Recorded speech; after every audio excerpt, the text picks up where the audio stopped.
Waiting on a buddy to come over here and help me unload this so we can just get it kind of shoved over in the corner. Picked this thing up local from a friend. He kind of bought it as a project and decided he wanted to go with something else, something a little newer. But this is a 86 C10. Look at it in there. It's just clean. I didn't do a whole lot of looking on this truck. When I looked at it, I felt underneath and felt that the cab supports were there. I knew there was no rot in the fender. Knew there was no rot in the doors just by opening. I'll just go ahead and open this one, show you. The bottoms of the doors, clean. It's like grain truck clean for Illinois. This thing has not seen salt in this area. Looked in the glove box. Original owner's manual still in it. Colorado. This truck's from Colorado. Been here long enough, it does have some rust. I mean, I don't know. Maybe Colorado salt got to it. I'm not sure. I don't really know what's going on here. Looks like somebody, I don't know what we would have done there. Somebody got excited with a nibbler of some sort.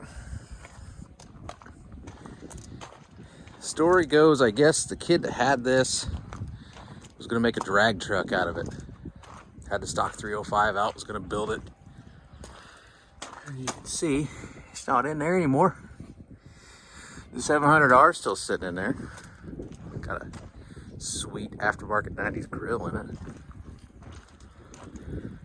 I don't know what this is or why we did it, but I don't know. It's the way it was when I found it. So I do have a pair of fenders off the flatbed project that have, you know, I think I showed you rust here and there. I can surely cut out a piece and weld in here because, as I learned, this is a different contour than a 73 to 80 fender is. So same on this side, inner fender's gone. But look in that cab in there. Look at that. The driver's side, same way. Very, very solid. Frame is clean on this thing. Headers, it had headers on it. 305 with headers.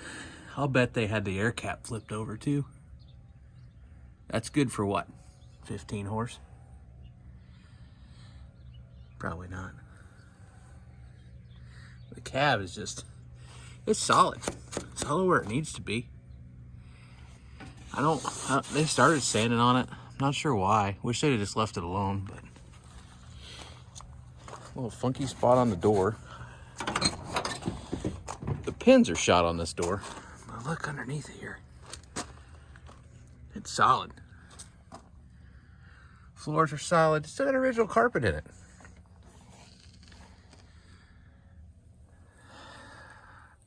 This is a drag truck part of it. Knucklehead kid pulled the HVAC all out of it. It's gone. It's in a pile in my shed. So that sucks.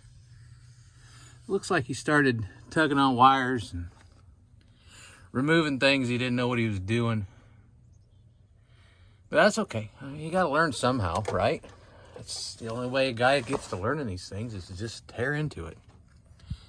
It's got a race steering wheel. Yeah, that's gotta go. But tilt column with cruise has a nice option. It is a power window truck. Somebody must have made these themselves. There's an insert on everywhere you'd see one on like a high-end customized Suburban. They've got one on this truck too.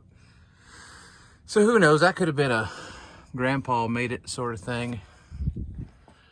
Gives it a little character. How about that? It's shut without slamming it 3 times. The gas tank's still on this side.